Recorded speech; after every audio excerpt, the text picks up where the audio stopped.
Chapter 21 Adian Gratitude. Adian knelt on a worn rug in the center of a wooden shack. There were no windows, but wide gaps in between the weathered boards let in the sunlight. It was more than enough to see the dust motes hovering whimsically, even with tear-filled eyes. It had been a week since he had emerged from the dungeon with his guitar held in trembling hands.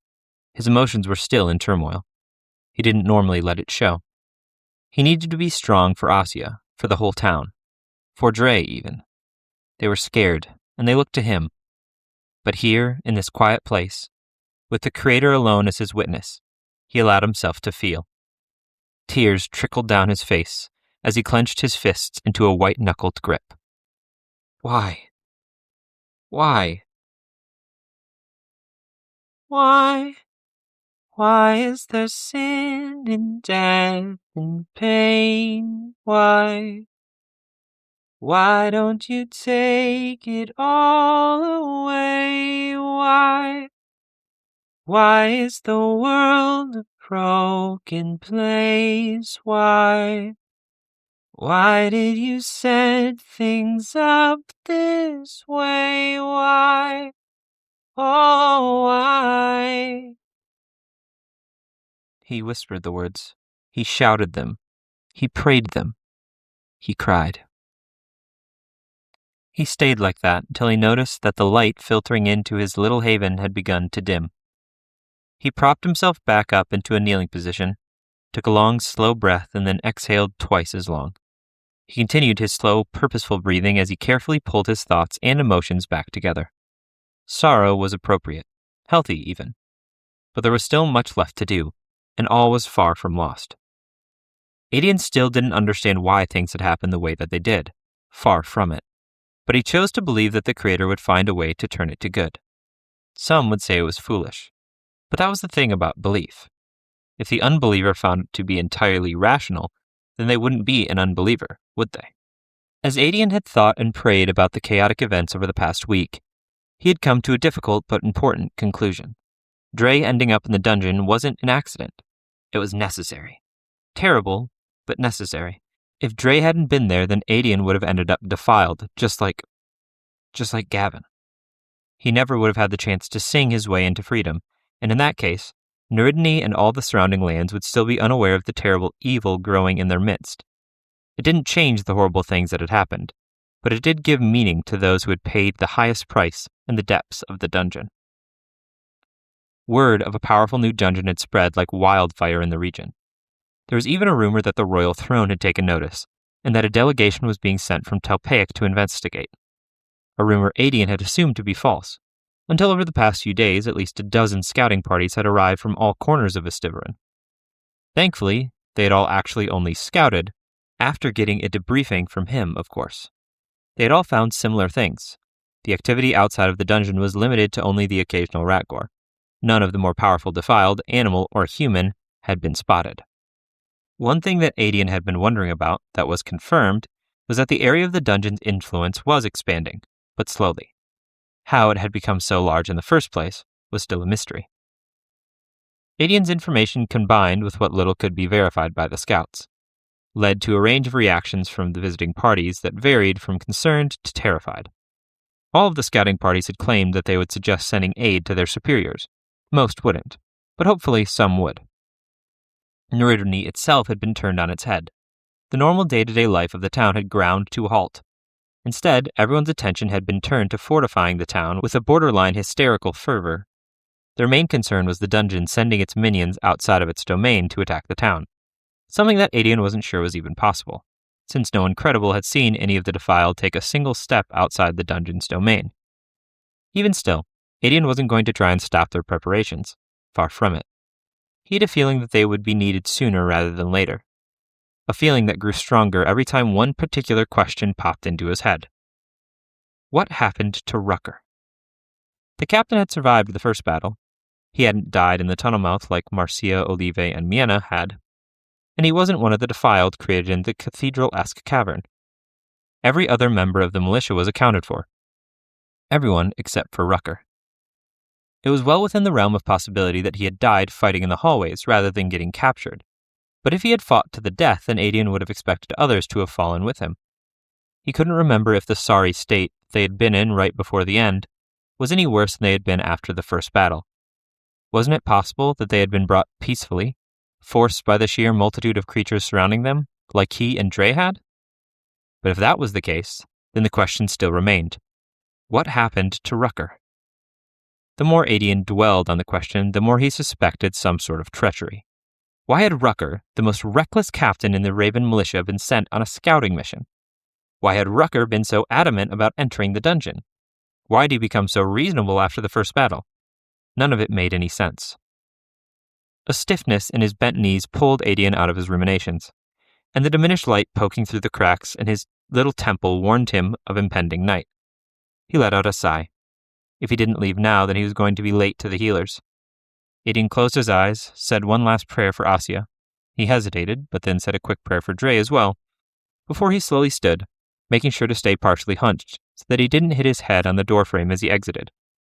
He turned and looked at what he now thought of as his own personal temple, and smiled. It was just a shack, but at the same time it wasn't. The symbol of two hands cupped together, holding the world aloft, carved into its door, made it something more. A temple. It wasn't unique, though. There were probably dozens of similar structures scattered about the nearby forests in varying degrees of disrepair. Even so, he loved the lopsided thing. After a short walk through quickly darkening woods, Adian was waved through ramshackle gates by a farm boy holding a pitchfork like a spear. He rushed through the town until he arrived in front of a pure white house. He couldn't help but smile as he knocked on the door. He was looking forward to this. People had been grateful for the warnings about the dungeon, of course, but there was something different about gratitude from those whose lives you had saved directly. It wasn't the reason that Adian helped people, but it was undoubtedly satisfying. The healer opened the door and relief flashed across her face before she hurriedly ushered him in. She looked at his smiling face and gave him an odd look. "You had better prepare yourself, young man. They have been asking after you non-stop for almost a week," she said in a low voice. Adian's grin widened. "It's not a problem. I have dealt with similar situations before." The old woman raised an eyebrow, mumbled something incomprehensible, and then motioned for him to follow. She led him into one of the rooms that she had set up for long-term care, and there, sitting on two separate beds with their backs propped up against pillows, were the farmer and his wife. They sat there staring at him, speechless with gratitude. Adian gave them a reassuring smile, but it quickly melted into a frown when he noticed the farmer's clenched teeth and slowly reddening face. That's when the shouting began. "You cowardly, classless weasel! You lied about being an adventurer, then you took our hard-earned coin and left us to die to that horde of wee monsters. If I had the strength in my legs to stand, I'd beat some sense and decency into you." Adian just stood there, blinking, at a complete loss for words. Unfortunately, the room did not fall into silence. Instead, farm wife Gladys, an old wrinkly woman with surprisingly little gray in her dark hair, began to speak. "If I've told you once, then I've told you 100 times, Tillman. This young man is not unkind or devious in any way.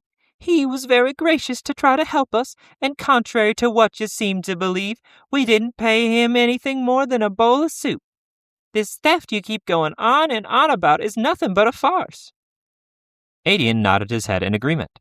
That was a little closer to what he had been expecting, and honestly, it all made sense. Of course the farmer wasn't going to be grateful. From the moment that they had met, the man had been nothing but a pain. Why would that change now? Gladys, on the other hand, had always been friendly, which is why he had agreed to help carry her groceries home in the first place. Then the farm wife continued speaking. "Nah, this boy's problem is incompetence. He's got a good heart, but no brains to back it up. Thankfully, that strong young Dre was near enough to bring us to the healer." She turned away from her husband, towards Adian, and her tone shifted into one usually reserved for children. "You see, hon, even our simple words have left him speechless. He's not evil, just a few posts short of a fence." "He's no simpleton, he's a scoundrel. I just scared the lies right out of him. That's what a good bit of righteous angler'll do, you know." Slowly, the pure befuddlement clouding Adian's thoughts began to wear off, and some righteous anger of his own rose to the surface. "Now wait just a moment, you two. What is all this about? Is it some kind of joke? The two of you are the ones who didn't tell a soul about the diseased forest spreading around your home, and I'm the coward and simpleton? I risked my life to save the two of you, and I think that a little gratitude might be in order." The farmer's angry expression shifted to one of disbelief. "Gratitude? Gratitude? You want to talk to me about gratitude? What exactly should I be grateful for? For you stealing our money? Or ruining our woods? Or leaving us to die? The only people to whom I owe any gratitude are the healer and young Dre." Adian couldn't help but gawk at the man. He turned towards the healer for a little backup, but the woman had mysteriously disappeared. He turned back to the couple and cut off Gladys, who was once again berating her husband for accusing Adian of the wrong foibles. "Stop it! Just stop it!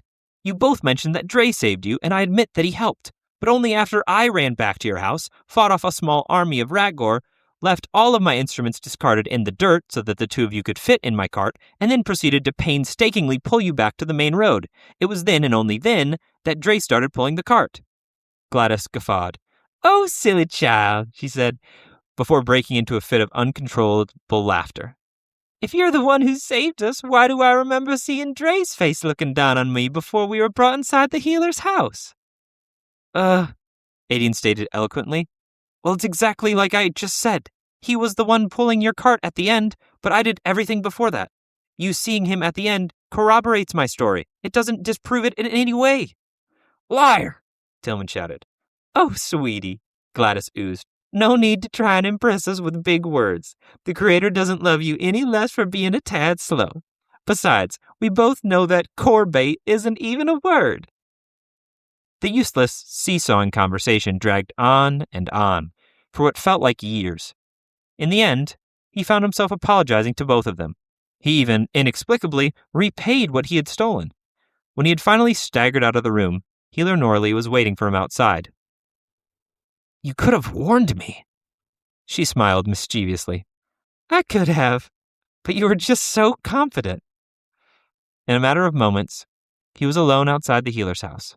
He was annoyed, moderately amused, and very confused. He looked up into the heavens and sighed.